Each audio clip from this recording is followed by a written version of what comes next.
Presenting Detective Nick Harris in A Salute to the Law. Ladies and gentlemen, quoting the words of Reverend B.R. Lloyd, pastor of the Central Baptist Church of San Antonio, Texas, in an editorial that he contributed to a nationally known detective magazine, he stated as follows: "We spend millions in futile attempts to reclaim those who have proven themselves the inveterate enemies of law and order. We allow these criminals to return to society 3, 4, 5, or even 6 times after serving nominal sentences for major crimes. At the same time, we talk a great deal about crime prevention, while we overlook one of the most certain, effective methods of preventing crime that has ever been devised. I refer to the life sentence for habitual criminals." End of quote. The crime case you're about to hear presented by Detective Nick Harris might be considered in this category of crime.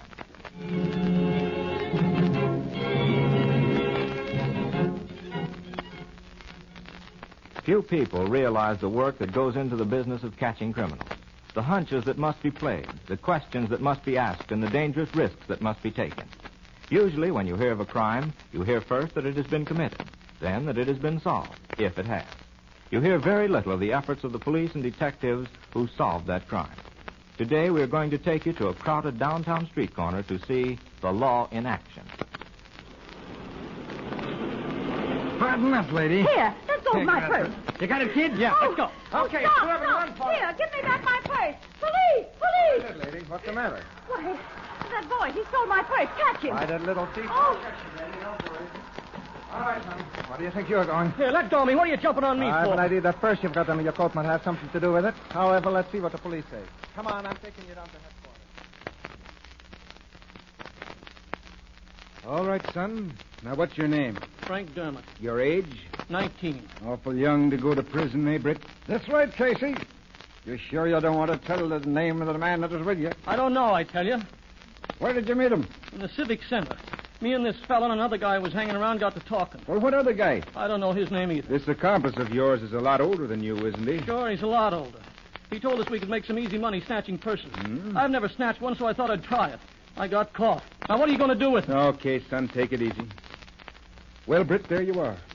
An open and shut case of purse snatching. Now, wait a minute, Casey. What are you so nervous about, Dermot? Nothing. Listen, I snatched a purse, and that's all I got to tell you, so don't ask me any more questions. All right, son. You don't have to talk if you don't want to. Casey, could I see you outside a minute? Sure, Chief. Well, what do you make of him, Casey? It's as plain as the nose on my face. An innocent boy led astray. Did you notice how nervous he was? He's a scared lad.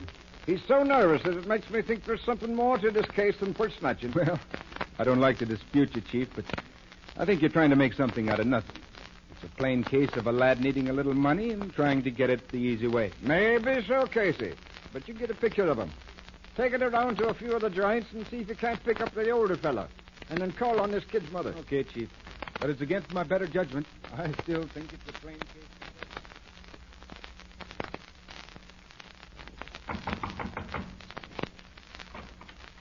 Yes, Mrs. Dermott, yes. is this a picture of your son? Why, yes, it is, officer. He isn't hurt, No, is he? Mrs. Dermott. He sort of got mixed up with a purse that didn't belong to him. Oh, why, you must be mistaken, officer. Why, Frank has never done anything like that in his life. Well, I'm glad to hear that. Now, Mrs. Dermott, there was a man with him when he was picked up.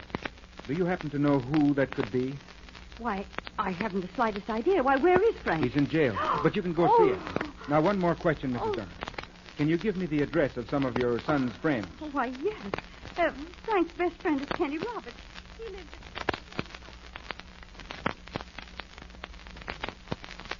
Well, Frank hasn't been around much lately.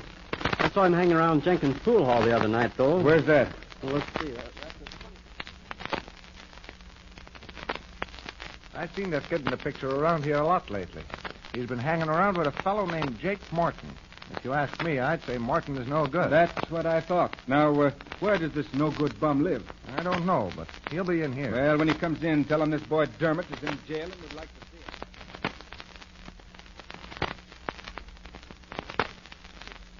I think there's several ways on that one. Morton will figure we only have purse snatching against the boy, and I think he'll show up because he'll be afraid the boy might get sore and talk. That's a smart move, Casey. Now, if this fellow Morton is only a purse snatcher, he'd probably leave the kid in jail and hide out. But if it's more than purse snatching, we should hear from him. Well, I still think you're jumping to conclusions, Britt. I think all we got here is a couple of purse snatchers. Yes? Tell him to see the Dermot boys, Chief.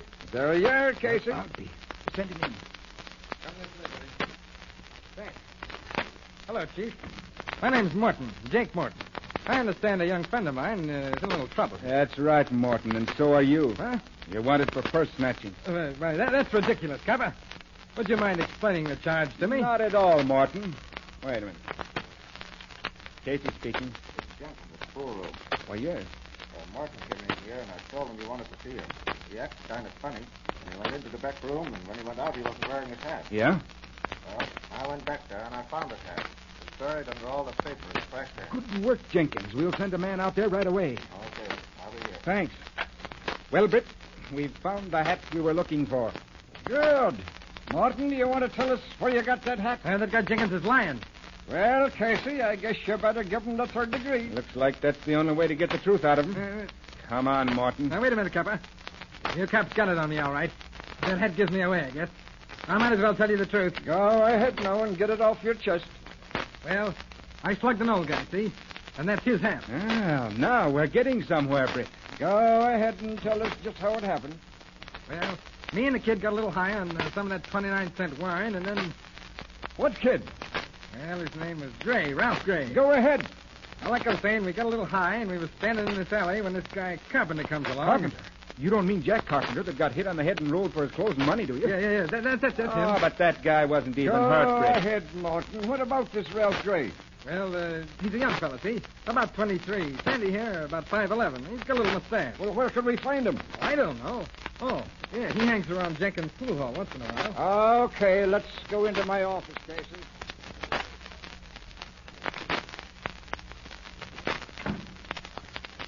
Well, what do you make of it, Casey? I make out of it just what it is. An assault case and petty larceny.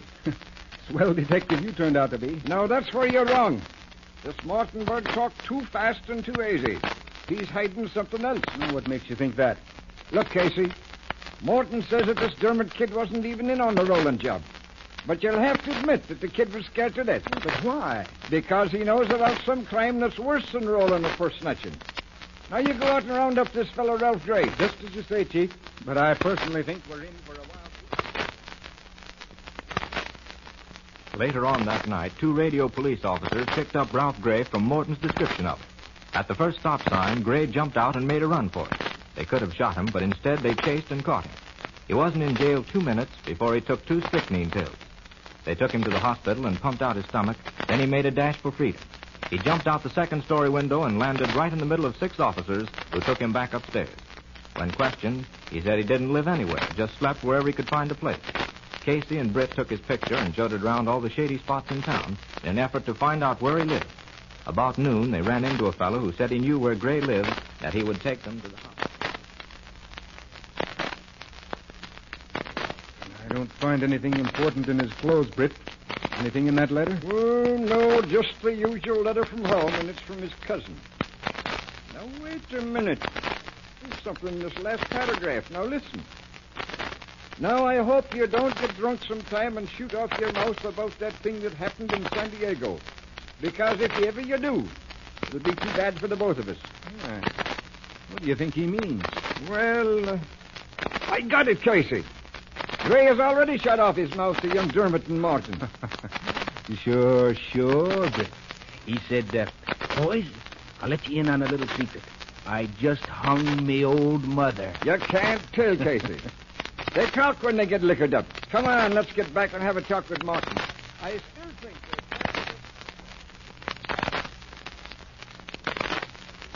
Come to think of it, Pepper, I did pull one other job at Ralph Gray. What was that? Well, it wasn't much. We snatched an old lady's purse, but it was a bust. Why? All we got was a set of false teeth. Oh, you remember the case, Britt? Yeah. Which one of you made the snatch? Gray made the snatch. We met at his place later, and like I said, all we had to show for the grab was the false teeth. Now you picked a swell partner, you did. There was $8 in that purse. Don't kid me, Copper. You don't have to believe us. We have the full report on it here. Why, that dirty rat.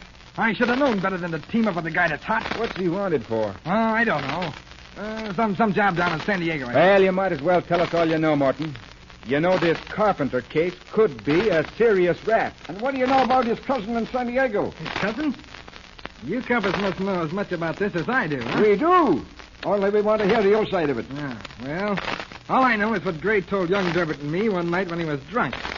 He said him and his cousin bumped off an old guy they worked for down in San Diego. Well, I'll be... That's all, Morton. Casey, bring Ralph Gray in here. All right. So I'll admit I'm from San Diego. Well, then suppose you tell us how you killed the old man, Gray. I don't know what you're talking about. Your cousin said you did it yourself, that he was on the outside all the time. He's lying, I tell you. He's lying. He is. All right. Suppose you tell us the truth. Starting at the beginning as if we didn't know anything about the case at all. Oh, my cousin isn't telling the truth. I burned old Hardy's feet, but my cousin cracked his neck. Burned his feet? Cracked his neck? Now, wait a minute, Gray. How come there's no record of this Hardy's murder? He was an old man. When we saw he was dead, we turned the heat on in his room. No one found him for 2 weeks, and when they did find him, the body had decomposed. And the police saw that he was an old man and thought he died a natural death, eh? Okay, Casey. Here's your murderer. Come along, you, Gray. Well, it's another good day's work, eh, Britt? I knew it was murder all along. And that, ladies and gentlemen, was the end of the case. Gray and his cousin both got life for the murder of Hardy. Young Dermot's nervousness disappeared, and he was given 5 years probation. Morton was given a year in jail. And so you see, by the solving of this almost perfect murder, the work that goes into the unraveling and piecing together again of criminal cases. And all this proves again, as has been so often said, crime does not pay. You have just heard another true life drama brought to you by that eminent Los Angeles criminologist detective, Nick Harris, chief of the detective agency bearing his name. Fictitious names and places have been used throughout this narrative. This story was dramatized for radio presentation by Malcolm McTaggart and is a Caroline Caro production. Today's cast included Charles E. Bender, Newton Lott, Bob Baldwin, Mary Ryan, Art Bickle, Malcolm McTaggart, and Bill Groen. Mr. Harris will be heard again next Sunday over this same station at 12:30 in another of these interesting stories entitled Trapping the Masked Fiend. David Starling speaking.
This is KECA, Los Angeles, Earl C. Anthony, Incorporated, California distributor for Packard Motor Cars.